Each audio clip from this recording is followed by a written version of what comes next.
नमामि मंगलमूर्ति सद्गुरु मिलवै सर्वाधार मंगलमय मंगलकरण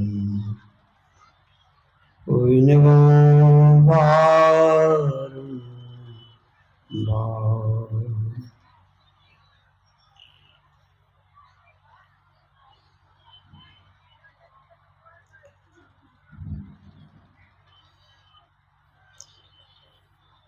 मंचस्थ परम श्रद्धेय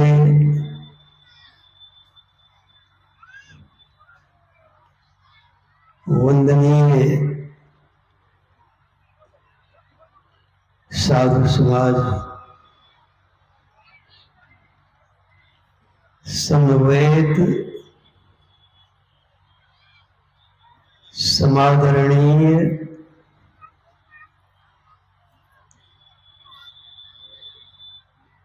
भारतवर्षीय विराट संत मत सत्संग ज्ञान यज्ञ विशेषाधिवेशन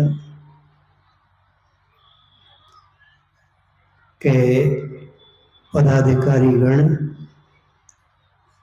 एवं स्वागत समिति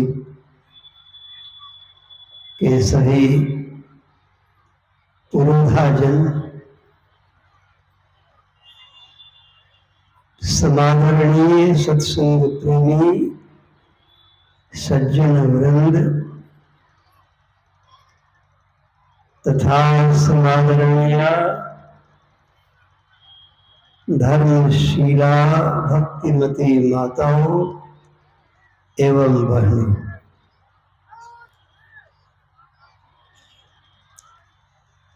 किसी सुभाषितकार एवं नीतिकार के वचन में आया है,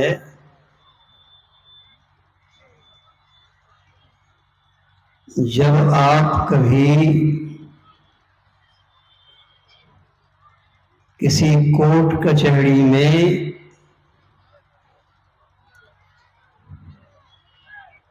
मनुष्यों की हजारों लाखों की उमड़ती भीड़ देखें तो निर्णय कर लेना चाहिए कि इन सारे तमाम लोगों का नैतिक पतन हो चुका है, नैतिक स्तर गिर चुका है।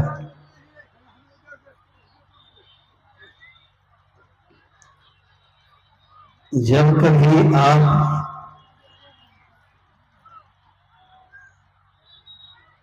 किसी सिनेमा हॉल में, चलचित्र गृह में लोगों की खचाखच भीड़ देखें तो समझना चाहिए कि इन सारे तमाम लोगों का चारित्रिक पतन हो चुका है।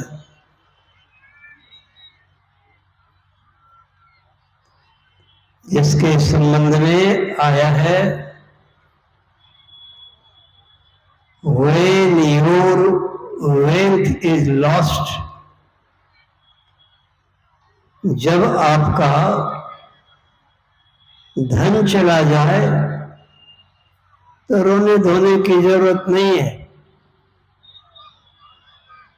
धन की हानि कुछ भी हानि नहीं है। जिस प्रकार अकारण बिना प्रयास किए पैर में धूल कण सट जाते, अब बिना प्रयास किए समय पाकर हट जाते। धन की हानि कोई हानि नहीं है। धन भी हाथ पैर में लगी धूल की तरह,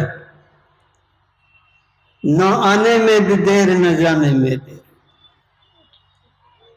इसीलिए संपत्ति विपत, विपत सो संपत्ति देह धरे के यह सुभाई।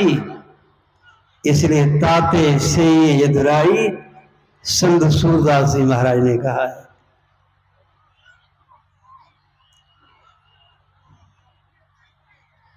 इसीलिए कहा गया धन की हानि कुछ भी हानि नहीं।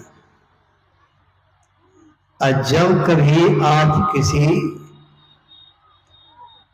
अध्यात्मवेत्ता, अध्यात्म पुरोधा,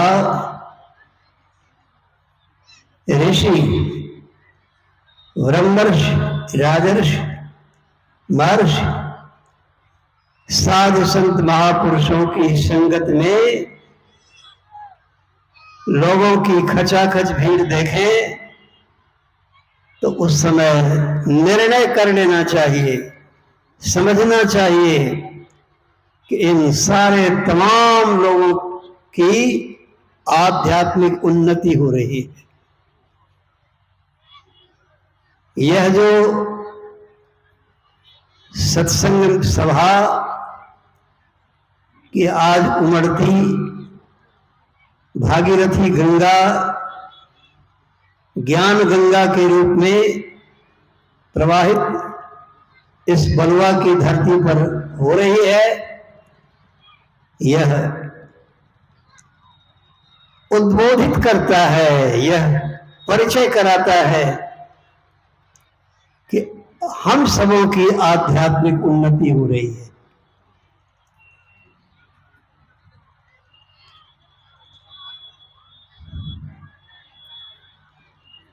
आज इस आध्यात्मिक सभा में संतमत सत्संग में अभी हम लोगों ने जो पाठ्यक्रम को सुना है, बड़ा रोमांचक, बड़ा ही अद्भुत, चित्ताकर्षक,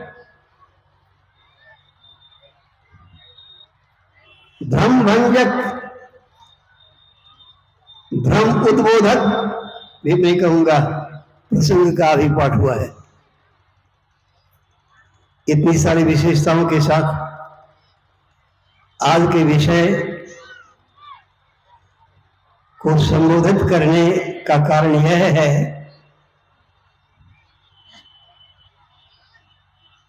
वर्षों पूर्व की बात है,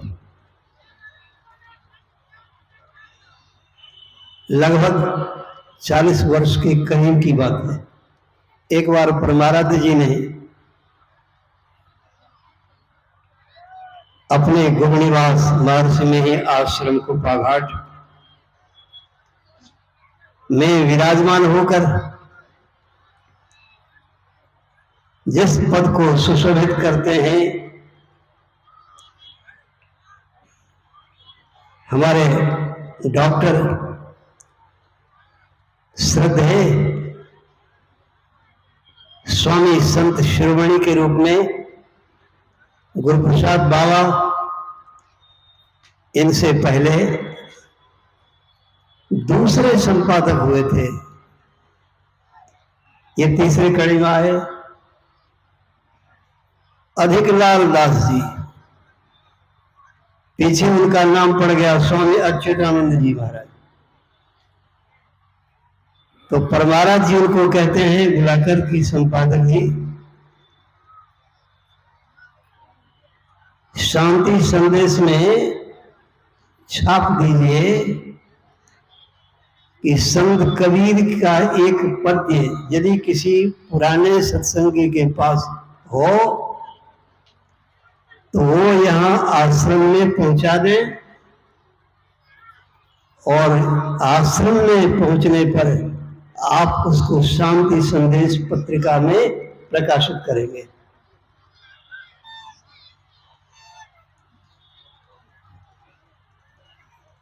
इसी का नाम है लीला, इसी का नाम है लीला जिसमें भ्रम हो जाता है। हाँ, बड़ों को भी भ्रम हो जाता। ब्रह्मा को भ्रम हो गया, प्रातःकाल में आपने सुना था। इंद्र को भ्रम हो गया, किसी को भ्रम हो सकता है। क्या परमाराज जी उस पद्य को नहीं जानते थे? छपवा दिए होते। यही है सत्पुरुषों की लीला, यही है उनकी भगवत्ता, जिसमें सार अध्यात्म का सार विस्तार छिपा रहता है। तो वो पद्य कौन सा पद्य था? चेत करो योगी बिलैया मारे मट के, चेत करो योगी। परमाराध्य सब जानते हैं। और ब्रह्मांड के अंतस्तम की बात जानने वाले इस पद को नहीं जानते थे। हम नहीं मान सकते, नहीं विश्वास कर सकते। वो तो सर्वज्ञ सनातन सगुण ब्रह्म रूप में हुए, और फिर यही अपनी लीला करते हैं। लीला में यह बड़ा रहस्य छिपा हुआ है कि जिस किसी सत्संगी के पास हो, वो असाधारण या साधारण सत्संगी के पास हो, तो छाप दीजिए, वो यहां पहुंचा देंगे, उनको प्रकाशित कर देंगे शांति संदेश में। तो हमारे जन्मस्थान के बगल में हमारे गुरु प्रसाद बाबा, एक पंचायत में हम लोगों का जन्म हुआ, बगल में है भटगामा, चकरा भटगामा उसको कहते हैं। तो वहां एक, अब स्वर्गीय हो गए, स्वर्गीय कृपानंद यादव जी रहते थे। वो जब शांति संदेश पढ़े तो आकर हमारे परम पूज्य पाद से कहते हैं कि बाबा, गुरु महाराज जी छबलखिन है, अब मांग केलखिन है, तो हमरा पास से हम जाने छी, हमरा यादो छी, तो हम पहुंचा दिए। तो पूज्य पाद कहते जाओ, यही तो गुरुदेव की मौज है। हाँ, सवहि मान प्रद आप अमानी, भरत प्राण सम मम ते ही प्राणी, मम सोई प्राणी। जो सबका सम्मान करते और कभी मान की इच्छा नहीं रखते। तो सबका सम्मान करने वाले कौन होते हैं? जो सबसे सम्मान की इच्छा रखते हैं, वो होता है राक्षस रावण की तरह। और जो सबका सम्मान करे, कभी सम्मान की इच्छा तक नहीं रखे, वे होते हैं भगवान। जो सबका सम्मान करते करे, अपने सम्मान की इच्छा तक नहीं रखते कभी, वो भगवान होते हैं। वही सच्चा इंसान है। सच्चा इंसान कहें, संत सुजान कहें, हम भगवान कहें। संत भगवंत अंतर निरंतर नहीं, किमत मति मन कर दास तुलसी, इसे देखा गया। तो कृपानंद बाबू कुपाघाट गए, वहां लिख करके ले गए थे, परमाराध्य जी के चरणों में रख दिए। बड़े प्रसन्न हुए परमाराध्य जी, उसको छपवा दिए। संपादक जी, इसको प्रकाशित कर दीजिए। छपवा दिए शांति संदेश में। वो पद्य है, चेत करो योगी बिलैया बार मुटकी। उसके एक दो कुछ पंक्तियां मैं सुनाता हूं। ब्रह्मा को मारा, विष्णु को मारा, नारद बाबा के सभा बीच पटकी, चेत करो योगी बिलैया मारे मटकी, चेत करो योगी। उसे में आया है, ज्ञानी को मारे ध्यानी को मारे, पंडित बाबा के वेद सब सट की, चेत करो योगी दिलैया मारे मट की, चेत करो योगी। आहा, यही संतों की विशेषता है। वन अभी नंदन सुन करके सबका मन अभी आनंद वन में विचरण करने लग गया, परंतु कारण अभिनंदन में बड़ाई होती है। संत महापुरुष इससे बहुत परहेज रहते हैं। संत सुंदरदास जी महाराज ने कहा, धूल जैसो धन जाको, सूर्य सो संसार सुख, भूल जैसे भाग देखे अंत कैसी यारी है, पाप जैसी प्रभुताई सांप जैसो सम्मान। संत महापुरुष कहते हैं,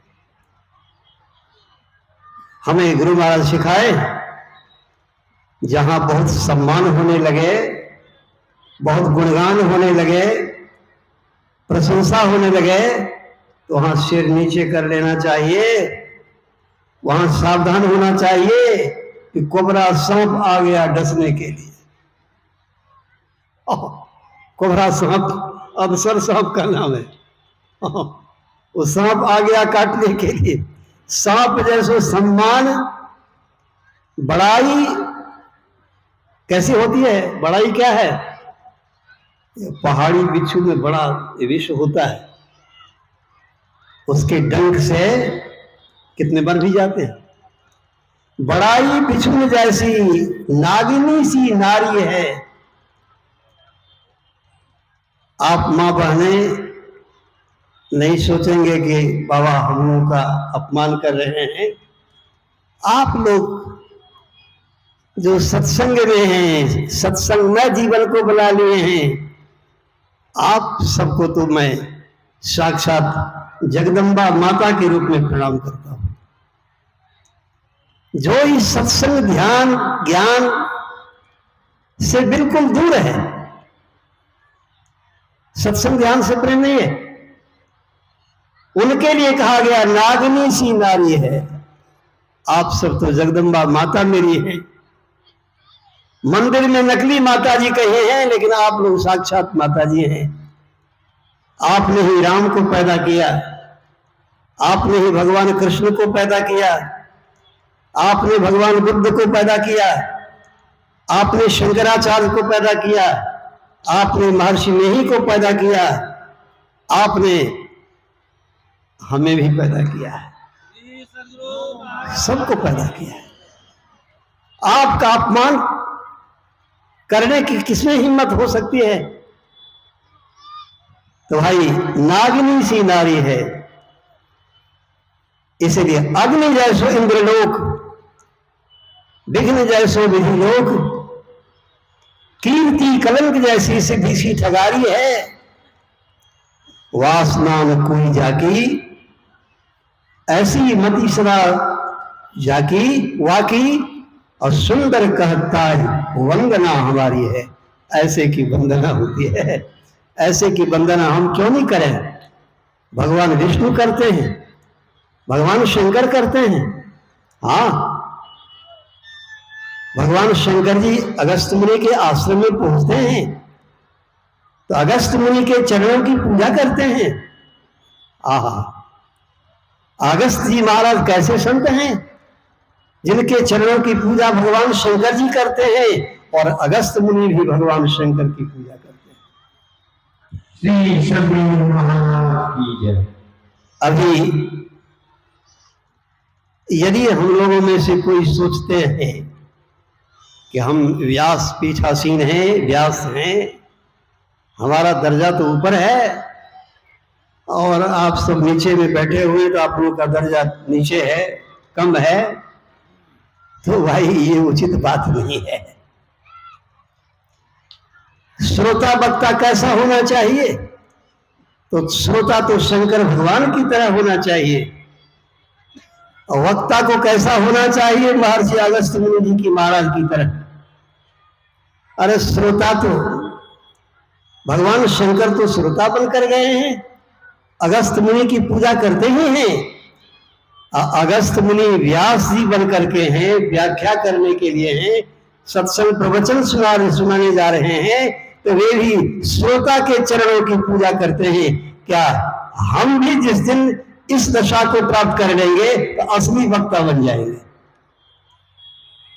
श्रोता को जिस दिन समझ जाएंगे कि ये भगवान है, भगवान स्वयं साकार रूप में हमारे पास आए हैं, हमारे ज्ञान को कथा का रूप देने के लिए वो प्रेम से श्रवण करने आए हैं, जो स्वयं अमृत स्वरूप हैं, वे संतों की अमर कथा सुनने आए हैं। तो आप सारे भगवान हैं जो यहाँ संतों के अमर कथा को सुनने आए हैं। इसलिए आप सब श्रोताओं की जय हो। श्री शंभू महाराज की जय। आप सबके सब सदगुरु महाराज के संगसा का रूप है। ऋषिकेश में 97वीं की बात है, सब कई पंथ पंथा संप्रदायों के महात्मा विद्वान जन आए थे।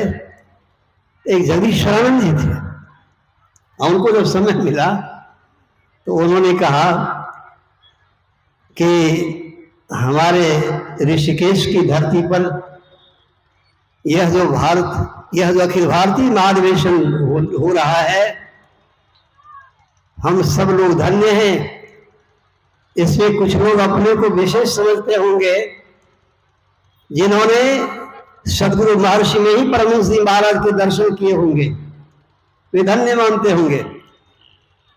अब मैं कहता हूं, सुनिए, आप जो अपने को धन्य मान रहे हैं कि हमने सदगुरु महर्षि में ही परमहंस जी महाराज के दर्शन किए हैं, यदि आप धन्य मानते हैं तो मैं अपने को महाधन्य मानता हूं। अब सबका माथा चकरा गया। उन्होंने कहा, मैंने जीवन में कभी सदगुरु महर्षि में ही के दर्शन नहीं किए। आप लोगों से जिन लोगों ने दर्शन किया था, आप लोग यदि धन्य हैं, मैं महाधन्य हूं। अब लोग सोच विचार में पड़ गए कि क्या कहते हैं। उन्होंने तत्क्षण कहा, यदि उस समय मैं होता जिस समय सदगुरु महर्षि में ही परमहंस जी महाराज सौ शरीर में रहे, उस समय यदि मैं होता तो एक महर्षि में ही के दर्शन मिले हुए होते। लेकिन मैं आज आप लोगों से परम सौभाग्यशाली, भाग्यशाली, धन्य भाग्यशाली हूं, क्योंकि आज मेरे ऊपर सदगुरु भगवान महर्षि में ही परमहंस जी महाराज ने वह कृपा की है जो कृपा अर्जुन के ऊपर भगवान श्री कृष्ण चंद्र जी महाराज ने करके अपना विराट रूप का दर्शन करवा दिया। आज सदगुरु महर्षि में ही परमहंस जी महाराज ये विराट रूप धारण करके हमें दर्शन देने आए हैं। इसलिए आप सब लोगों से मैं विशेष सौभाग्यशाली महाराज की जय। इसीलिए इस यज्ञ का नामकरण मैंने किया है भारतवर्षीय विराट ज्ञान यज्ञ। इसीलिए उस स्वभाव में था, मंच पर मैं था, मुझे भी सेवा करने का किंचित मौका मिला था। यह सुन करके मुझे बड़ा संबल मिला। सज्जनों, इस प्रकार संत कबीर के बारे में कह रहा था। उन्होंने अपने बारे में क्या कहा? हम लोग अपनी प्रशंसा सुनना चाहते हैं, करना भी चाहते हैं। हाँ, प्रशंसा भी करती है हमारी वाणी, अपनी प्रशंसा खूब करती है, और दूसरों की प्रशंसा के वक्त में नहीं, वो मंजूर नहीं है। लेकिन वास्तविकता क्या है? संत कबीर कहते हैं, कहे कबीर एक बेर हमरो पर झपटी, काशी से लेके मगह में पटकी, चेत करू योगी बिलैया मारे मटकी, चेत करू योगी। कहे कबीर एक बेर हमरे ऊपर झपटी, आकाशी से लेके मगा में पटकी। चेत करो जोगी बिलैया बारे मटकी। वो बिलैया क्या है, बिल्ली क्या है, सब कोई जानते हैं, बिल्ली घर घर की मौसी है। और उसका उदाहरण यहां संत कबीर देते हैं। वह क्या है, मौसी। अपनी मां की जो बहन होती है तो उसी को मौसी कहते हैं। तो यहां सदगुरु संत सम्राट कबीर साहब किस मौसी के बारे में कहते हैं, याद रखेंगे? वही सबसे पहले तो हमारी मां, यदि दो बहन हैं तो पिताजी की पुत्री है ना, तो हम सबों के पिता कौन है? हम सबों के परम पिता एक है, वही परम पिता परमात्मा कहलाते हैं। जिनके बारे में यह भी आया, नात सु मात पिता सुत बंधप, नात सु काम नो नारी, अकुल निरंजन अकर अपर परम पर सगली जो तुम्हारी। जिनके कोई माँ बाप नहीं, अब यही सबके परम पिता परमात्मा है। इसीलिए कभी कभी स्तुति में गाते हैं, त्वमेव माता च पिता त्वमेव, त्वमेव बंधुश्च सखा त्वमेव। सबके परमपिता परमात्मा एक है। हिंदू कहे स्वयं बड़े, मुसलमान कहे हम, एक मूंग दुई फाड़ है, कुण ज्यादा कुण कम, कुण ज्यादा कुण कम करियो मत कजिया, एक भजत है राम दो दो रहमान में रजिया।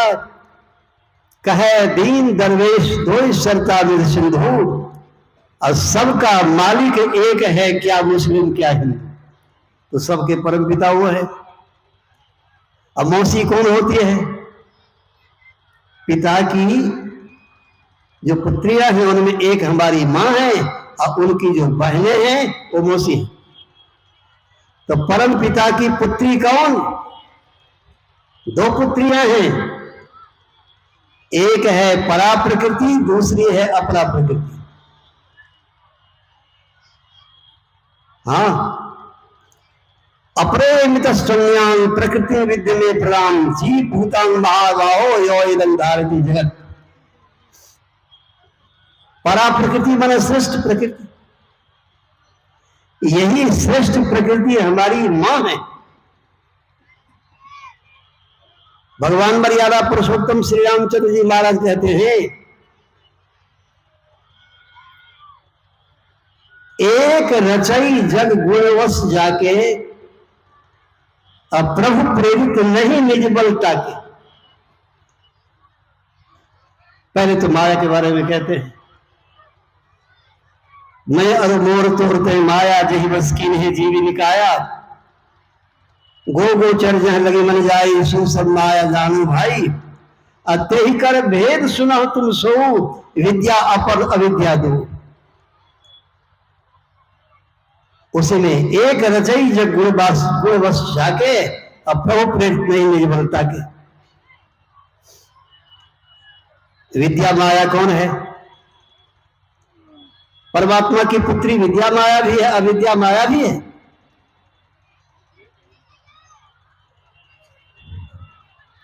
देखिए, ये हमारे पिताजी हैं। क्या सबूत है दुनिया में? सबकी बात में कहता हूं, ये पिताजी हमारे हैं। क्या सबूत है? कौन सबूत है? न वेद सबूत है, न पुराण सबूत है, न पुराण सबूत है, न आदि सबूत है। कोई संसार में सबूत नहीं है। सबूत है एकमात्र अपनी मां। मां जिनको बतला देती है कि बेटा ये ही तुम्हारे पिताजी हैं, तो उन्हीं को पिताजी कहते हैं, पिताजी के रूप में मानते हैं। और उन पिताजी की आज्ञा का पालन करने करके स्वर्ग प्राप्त कर लेते हैं।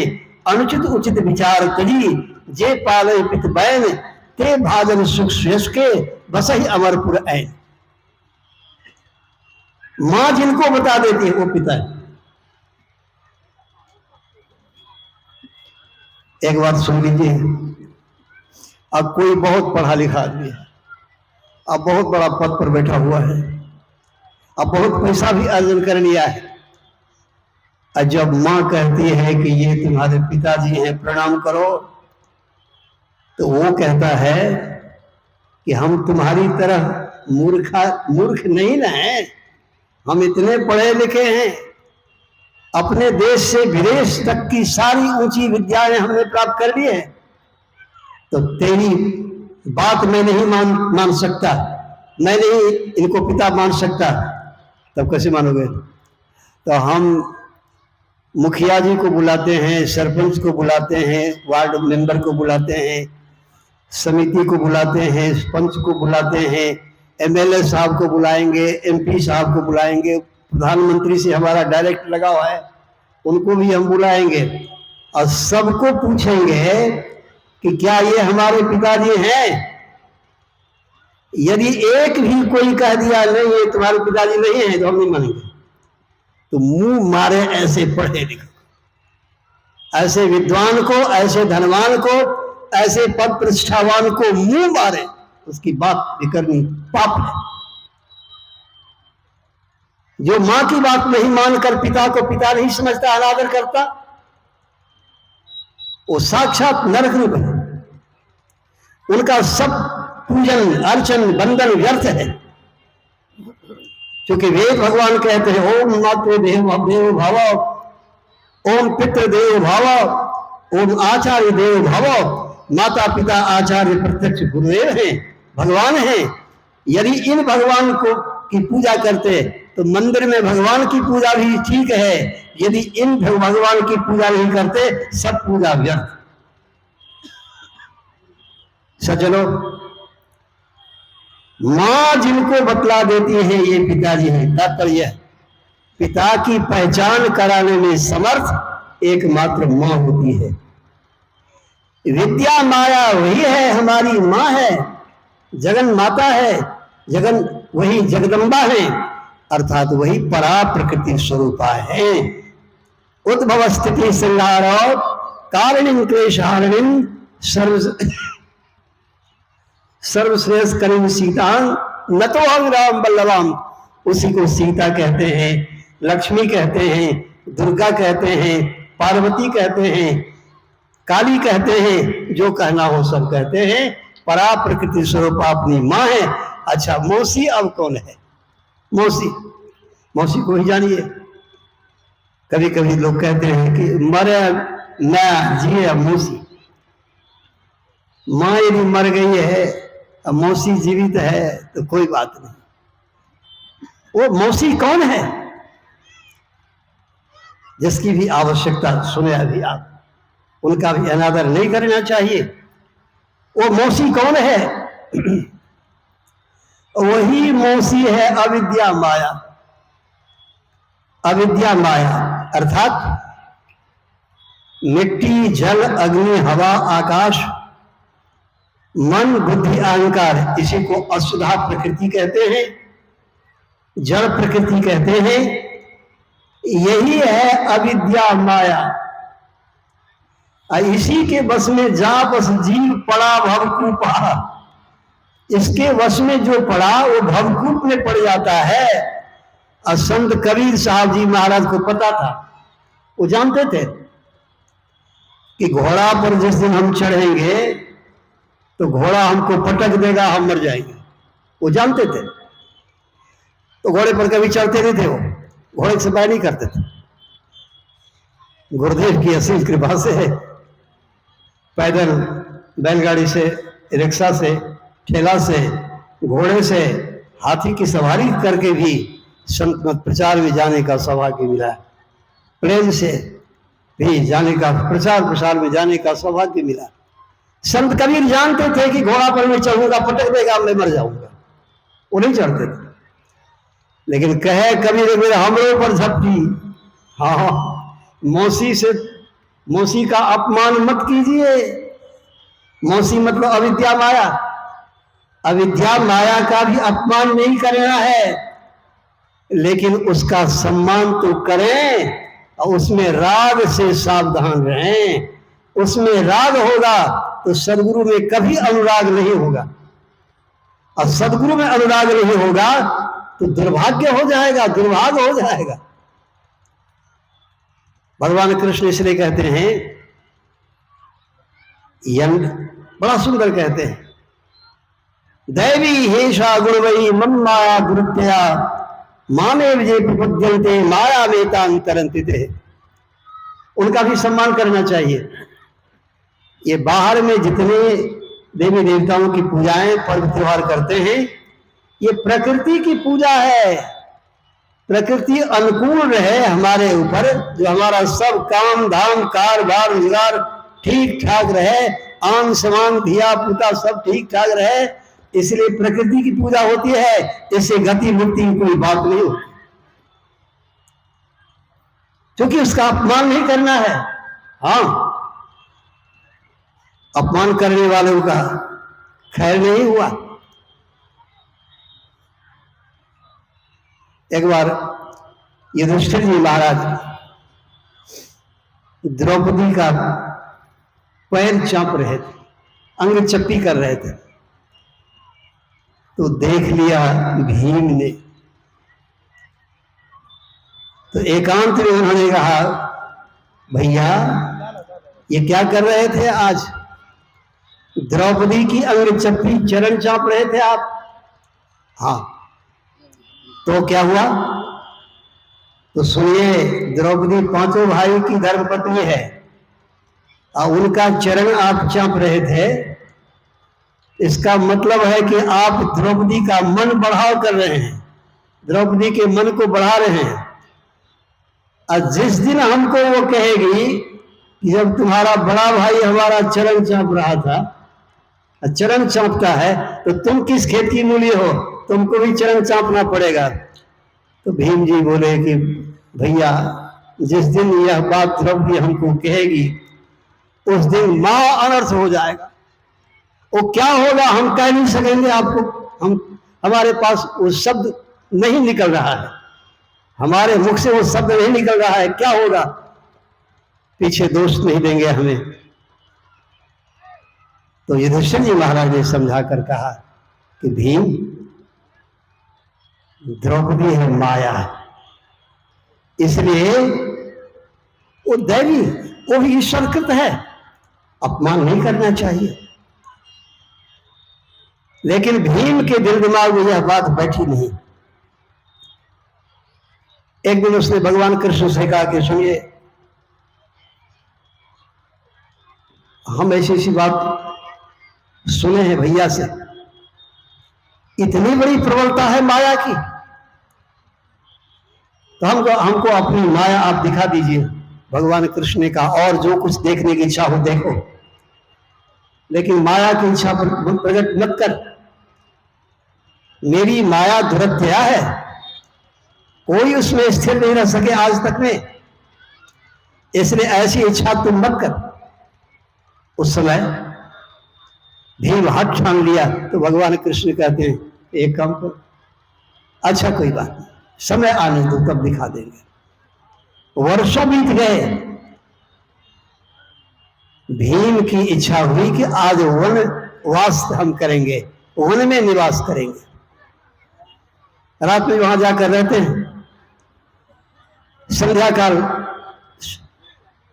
नदी में स्नान करके संध्या बंदन करके अब वृक्ष की ऊंची डाल पर जाके बैठ जाते। 12 बजे रात में अचानक वहां दिव्य प्रकाश हुआ, सर्वत्र पूरा वन प्रकाशित हो गया। वहां एक सभा का माहौल बन गया, ऊंचा मंच लग गया, सभा में सारे लोग आके बैठे और सबसे ऊंचा सिंहासन पर आकर पीछे से अब द्रौपदी आती है अपने अनुचरों के साथ, बॉडीगार्ड लोगों के साथ। हाँ, और सबसे उच्च सिंहासन पर बैठकर अपने मुनीम से कहती है कि देखो कौन कौन लोग सभा में आए हैं, कौन नहीं आया। तो सबकी उपस्थिति हाजिरी हो गई। भीम जी अनुपस्थित पाए गए। कहा कि आजकल भीम को बड़ा अहंकार हो गया है, इसीलिए वह नहीं आया है। तो तुम लोग जाओ, स्पेशल गार्ड को, फोर्स को कहा कि तुम लोग जाओ और जैसे आवे वैसे उसको ले आओ मेरे सामने। अभी जैसे आवे तैसे, पहले हम लोगों के जमाने की बात है, आज की बात हम क्या कहें, हम लोगों के जमाने की बात है। जो छात्र, जो विद्यार्थी विद्यालय से एब्सेंट होता था तो गुरुजी उसको अन्य छात्रों को भेजकर कहते थे कि जैसे आवे वैसे उसको ले आओ, समझा के ले आना, बुझा के ले आना, नहीं आवे टांग के ले आना। भीम जब सुना और देखा कि गार्ड सब निकल गया है खोजने, तो गांव में खोजेगा, नहीं मिलूंगा, इस वन में खोजूंगा, यहां पकड़ा जाऊंगा, आज द्रौपदी के सामने मेरी बड़ी बेइज्जती होगी, मेरा बड़ा भारी अपमान होगा।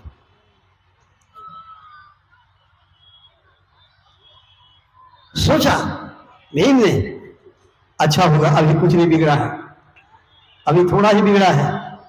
यदि अपने से सरेंडर हो जाए तो, अपने से हाजिर हो जाए तो भारी से भारी गुनाहगार कोई है, यदि वो हाजिर हो जाता है तो उसे कुछ राहत मिलती है। भीम ने यह सोचा, विचारा और उस ऊपर डाल पर से, वृक्ष की डाल पर से उस बीच सभा में द्रौपदी के राज सिंहासन के आगे रोता बिलखता हुआ आकर खड़ा हो गया। अब भीम के शोक का कोई ठिकाना नहीं रह गया। और जब जो ही वहां धरती पर आकर खड़ा हुआ, वो सभा बिल्कुल समाप्त। भगवान श्री कृष्ण चंद्र जी महाराज हाजिर हैं। पूछते हैं भीम जी क्या हुआ, तो सब सारा वृत्तांत का के सुनाते और अंत में कहते कि प्रभु भयभीत होकर यहां मैं हाजिर हुआ, लेकिन जब यहां हाजिर हुआ हूं तो वह दृश्य कहां चला गया, अंतर्धान हो गया, मुझे पता नहीं वह कौन सा दृश्य था, क्या मैंने देखा, और जिस शोक में अभी तक मैं शोकित हूं। तो भगवान कृष्ण कहते हैं यही है मेरी माया। तुमने कहा था अमुक समय में कि मैं आपकी माया का दर्शन करना चाहता हूं, यही तो है। अद्भुत घटना घटी असीति माया, अर्थात यन माया वशवर्त विश्वमखिलम ब्रह्मादि देवासुरा यत् सत्त्वादिमृषे भाति शकलम रज्जो यथा है भ्रम। जैसे रस्सी में सर्प का भ्रम। एक आदमी का आधा अंग तो लकवा में समाप्त हो गया था, नाम है पक्षाघात। आधा भाग पर घात ऐसा हुआ कि काम नहीं करता था, तो आधा भाग शरीर ठीक था, किसी तरह लाठी लेकर थाम थाम के चलता था। एक रात में वो चला जा रहा था, अंधेरी रात थी, और टेढ़ी में ही रस्सी को देख करके भ्रम हो गया। मन में भ्रम हुआ, चिल्लाया हरे बाप सांप। भ्रम के मारे सर्प के नाम से इतना भयभीत हुआ, उछला कूदा, हरे बाप सांप। दूसरा भाग जो उसका दृश्य था, नीची ऊंची सतह में वह दूसरा भाग पैर पड़ा। परिणाम यह हुआ कि दूसरा पैर भी टूट गया, दूसरा पैर उसका टूट गया। अब सर्प चिल्ला रहा था, तो लोग रोशनी लेकर आकर देखते हैं, दिखाते हैं, कहते भैया ये तो सर्प नहीं है, रस्सी है। भ्रम तो दूर हुआ रोशनी से, प्रकाश से, लेकिन सर्प में, रस्सी में सर्प का ज्ञान या झूठा भ्रम था, असत्य था। लेकिन इस असत्य का दुख तो सत्य हो गया। तो माया उसी को कहते हैं जो देखने में, सुनने में सब तरह से सत्य प्रतीत हो, परंतु स्वरूपतः जो बिल्कुल असत्य हो, उसी को माया कहते हैं। इसी में आबद्ध होकर संत कबीर ने कहा कि एक बार हमरो पर झपटी, सब जानते थे, लेकिन इस माया की प्रबलता एक बार जब आई तो जानबूझकर घोड़े की सवारी किए, घोड़े पर चढ़े, और घोड़ा गंगा पार करके भागा मगह में, काशी से चला गया मगह में, और वहां घोड़े से गिरे और संत कबीर के बारे में आया है कि उनका शरीर शांत हो गया, उनका शरीर शांत हो गया।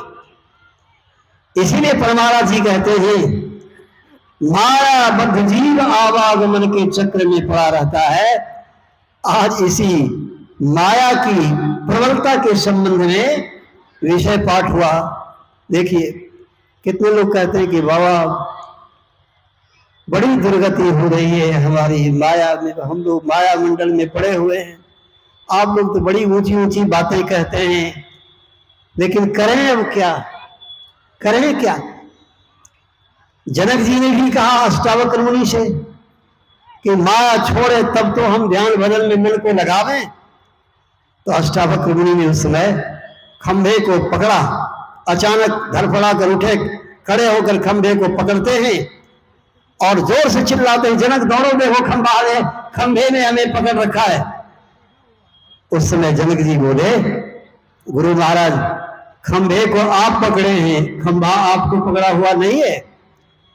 तब उन्होंने समझाते हुए कहा, इसी तरह समझो माया किसी को नहीं पकड़ रखी है, सभी लोग माया को ही पकड़ रखे हैं। इसीलिए परमारा जी कहते हैं माया बद्ध जीव आवागमन के चक्र में पड़ा रहता है। जब तक माया में आबद्ध रहेंगे, माया को पकड़े रहेंगे, तब तक दुख भोगना पड़ेगा।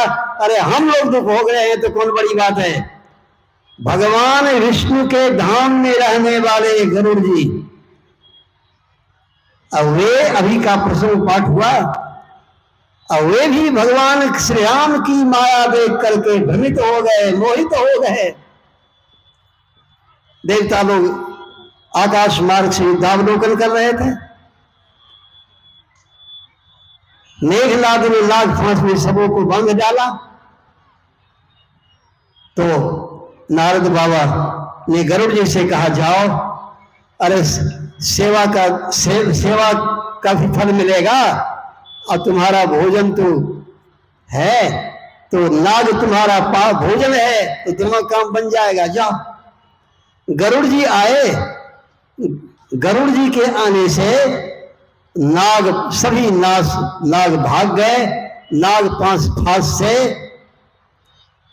सज्जनों नारद जी के आदेश का पालन किए तो सब तो नाग फांस से मुक्त हुए, लेकिन स्वयं गरुड़ जी नाग फांस में फंस गए, जिसके लिए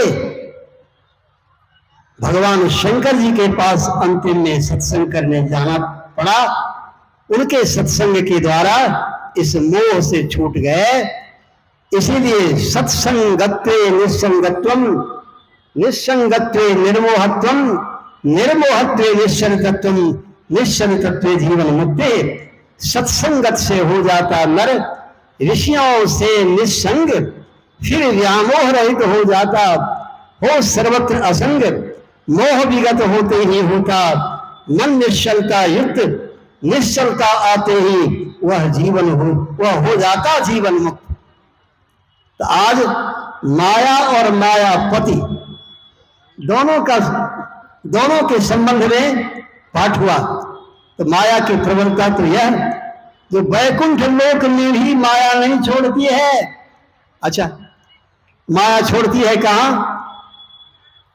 देखिए, काग भुसुंडी जी, काग गुरु के आशीर्वाद से उस शरीर को धारण किए थे, लेकिन सीधे शब्दों में जाने, चांडाल पक्षी का नाम है काग, कौवा। पक्षियों में कौवा को चांडाल पक्षी कहा गया है। लेकिन एक बात भाई, आजकल जहां तहां लिखा होता है कि मेरा भारत महान, तो मैं सोचने लग जाता हूं कि कौन भारत महान।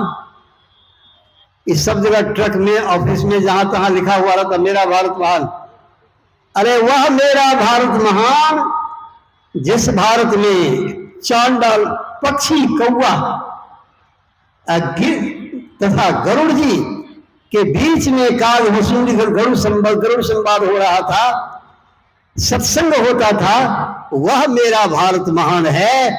मेरे भारतवर्ष की महानता है कि कौवा और गरुड़ में भी सत्संग होता था। आज हम मनुष्य होकर के यदि सत्संग नहीं करते हैं तो इस मनुष्य शरीर की क्या उपाय देता आपने समझी है? तो आपसे बढ़िया तो कौवा है, तो पक्षी है, वह अच्छा है, तो वह भी सत्संग करता है। वह गिद्धराज जटायु ही धन्य है जो भगवान की सेवा में अपने को अर्पण कर देता है, अपने प्राण न्यौछावर कर देते हैं। और हम यदि मनुष्य होकर सत्संग भजन नहीं करें तो क्या मेरा भारत महान? कैसा भारत महान? गाजा चिलम सोट भारत महान, अकी दारूबाज भारत महान। सोचने योग्य बात है, विचार करने योग्य बात है। इसी बात के सोच विचार के अभाव में आज दुनिया तबाह है। हमारे देश की सरकारें परेशान हैं, सब परेशान हैं। नशा मुक्त करने की तैयारी होती है, लेकिन हम छोड़ेंगे तब तो, हम छोड़ते नहीं। और उसे छोड़ने का उपदेश और अध्यात्म में जोड़ने का उपदेश, जहां हम माया से छूटेंगे और मायापति परमात्मा में जुटेंगे, यह ज्ञान तो भाई सत्संग में ही मिलता है। बड़े भाग पाइए सत्संगा, बिना प्रयास होगी भवभंगा। इसीलिए सत्संग में आकर के तो ईश्वर के स्वरूप संबंध में प्रातः काल से अभी तक, जैसा कि आपने वर्णन सुना, इस झमेले में नहीं पड़े, इस झमेले में नहीं पड़े। इस झमेले में नहीं पड़ने के लिए करने का होगा, सगुण को ही समझें, सगुण की सेवा करो, निर्गुण का कर ज्ञान और निर्गुण सरगुण के परे है हमारा ध्यान। झंझट में नहीं पड़ने की बात मैं इसलिए कहता हूं, संत कबीर इसलिए कहते हैं कि सगुण की सेवा करो, निर्गुण का कर ज्ञान और निर्गुण सरगुण के परे तहे हमारा ध्यान। ये कहने का कारण इसका यह है, जल है निराकार, और जिस पात्र में जल को हम दे देते हैं, जल उसी आकार में मालूम पड़ता है, और उसी को फ्रिज में डाल देते हैं तो जम करके बर्फ बन जाता है। बर्फ का भी आकार बर्तन के आकार के मुताबिक वो जल जम करके बर्फ का आकार धारण कर लेता है। इसलिए सगुण ही अगुण ही नहीं कछु भेदा, उभय बीच जिमि गावहि वेदा। वेद पुराण सारे संत महापुरुष कहते हैं। इस झंझट में नहीं पढ़कर करना क्या है? करना यह है, पहले सगुण की सीढ़ी आवश्यक है। देखिए हमारे शरीर में शरीर पैर है, सगुण जरूरी है कि नहीं? ये हमारा जो हृदय है, हार्ट, ये है निर्गुण। ये निर्गुण नयन ही सगुण, रसना राम सुनाम मनः पुरट संपुट लस पुरुषी राम। तो हृदय है निर्गुण। अच्छा, ये हमारा सिर क्या है? ये निर्गुण सगुण के परे है। तो जैसे हमारे शरीर में पैर चाहिए, हार्ट चाहिए, दोनों दुरुस्त चाहिए, और कहीं ब्रेन गड़बड़ हो जाए तो ब्रेन भी चाहिए, तो ये भी चाहिए। तो इसलिए परवारा जी कहते हैं, पहले स्थूल सगुण उपासना करो, मानस जप योग, मानस ध्यान योग, दृष्टि योग, सुरत शब्द योग अभ्यास में पहले मानस जप योग, मानस ध्यान योग, स्थूल सगुण साकार की उपासना करनी चाहिए। बिंदु ध्यान करके सूक्ष्म सगुण साकार अंतर ज्योति का ध्यान करके सूक्ष्म तर सगुण साकार और अनहद नाद को प्राप्त करके सूक्ष्म तर सगुण अरूप उपासना करनी चाहिए। और सत शब्द धर कर चल विदन, बिंदु पीठ का भेदन करके विंद में तहनाद बोले रैन दिवस सुहावलम, दास परटु हो ऐसन स्वयं विष्णु स्वरूपणम, अंतर अनाहत ब्रह्मनाद लिंग। निर्गुण तत्व को प्राप्त करके शिव तत्व की उपासना करके, सूक्ष्मतम निर्गुण उपासना करके, यही निर्गुण सगुण के परे उस एक अनाद अनंत परमात्मा को जब साक्षात्कार कर लेते तो हम प्रभु प्रभु हम एक ही होई, द्वंद्व और द्वैत रहे नहीं कोई। एक बात भाई, छाया को पकड़ने के लिए पैदल चलिए, अच्छा हवाई जहाज से चलिए, पकड़ लीजिएगा ना। पैदल वाला तो नहीं पकड़ सकेगा, हवाई जहाज वाला पकड़ सकेगा, वो भी नहीं पकड़ सकेगा। छाया को पकड़ने की जरूरत नहीं है और न छोड़ने की जरूरत है। माया को न पकड़ने की जरूरत है न छोड़ने की जरूरत है। अब जरूरत क्या किस बात की है? सूर्य की ओर आप चलें, बस सूर्य की ओर चलें तो छाया को बिना छोड़े बिना पकड़े वो आपको नहीं छोड़ेगी, हमेशा आपकी सेवा में लगी रहेगी। अर्थात संत महापुरुष कहते हैं ये सगुण और निर्गुण दोनों रूपों में उपासना करके निर्गुण संग से परे परमात्मा की उपासना करें, परमात्मा के पास चलें। सूरत चला मिलन को विषयों से मुख को मोड़कर, तो क्या होगा? माया आपका आपके पीछे पीछे चलने का मानो ये हुआ कि अभी जो दर दर जाकर के भीख मांगते फिरते हैं, एक तो पोता हमको हो जाए, एक तो बेटा हमको हो जाए। एक सत्संगी थे, वो दीक्षा ले लिए, दीक्षा के बाद बड़े दुखी होकर गहवरित वाणी में खड़े हो गए और बोले, हमने पूछा कि क्या दिक्कत है? उन्होंने कहा कि बाबा 4 ठो बेटी हमको है, एक बेटा नहीं है ना। लोग सब जब कहते निपुत्रा, हमको तो उतनी तकलीफ नहीं होती है, हमारी पत्नी को बहुत कष्ट हो जाता है, तो आशीर्वाद देते बाबा। तो मैंने एक फल दिया और कहा कि सत्संग कीजिए, दीक्षा लिए हैं, खूब प्रेम से ध्यान सत्संग कीजिए और गुरु महाराज की कृपा होगी तो सब बल कामना पूर्ण हो जाएगी। तो बेटा हुआ, एक बेटा हुआ मुंडन में, हम गए वहां मुंडन में भाग लिए और चलते समय फिर दोनों पति पत्नी दुखी। हमने कहा अब क्यों दुखी है? बेटा तो हो गया, अब दुखी क्यों है? तो कहते बाबा एकटा बेटा एकटा टका कौन काम के, जोड़ा लगी के तो बड़ा बढ़िया है दिए। भाई ये जो दर दर ठोकरे खाते फिरते हम लोग, ये सगुण और निर्गुण दोनों रूपों में उपासना करते रहे, चलते चले अंतर साधना में, सत्संग नित और ध्यान नित रहिए, करत संलग्न हो, व्यभिचार चोरी नशा हिंसा झूठ तजना चाहिए। तो ये भगवान कृष्ण कहते हैं अनन्या चिंतयन्तो मां ये जना परिपास्ते तेषां नित्याभियुक्तानां योग क्षमं वहाम्यहम्। अर्थात जो तेहि पंथ चले मन लाई, तो हरि काहे न होय सहाई। ये अष्टसिद्धियां नवनिधियां परमात्मा की सब आपके आगे पीछे चलते रहेंगे। इहलोक मंगलमय होगा, परलोक मंगलमय होगा। वह सगुण और निर्गुण रूपों की भक्ति साधना की विधि क्या है, आदि विषयों को अब कल के कार्यक्रम में आप लोग श्रवण करेंगे। आज माया और मायापति की महत्ता के बारे में जो कुछ आपने सुना, उसका थोड़ा सा सारांश वर्णन आप लोगों की सेवा में करते हुए गुरुदेव के तेरे पावन पाद पद्मों में अपनी शब्द पुष्पांजलि में अर्पण करते हुए वाणी में पूर्ण विराम। और आप सब लोगों को कल अधिक से अधिक संख्या में आने के लिए मैं एडवांस धन्यवाद ज्ञापित करता हूं। प्रेम से बोलिए श्री सद्गुरु महाराज की जय।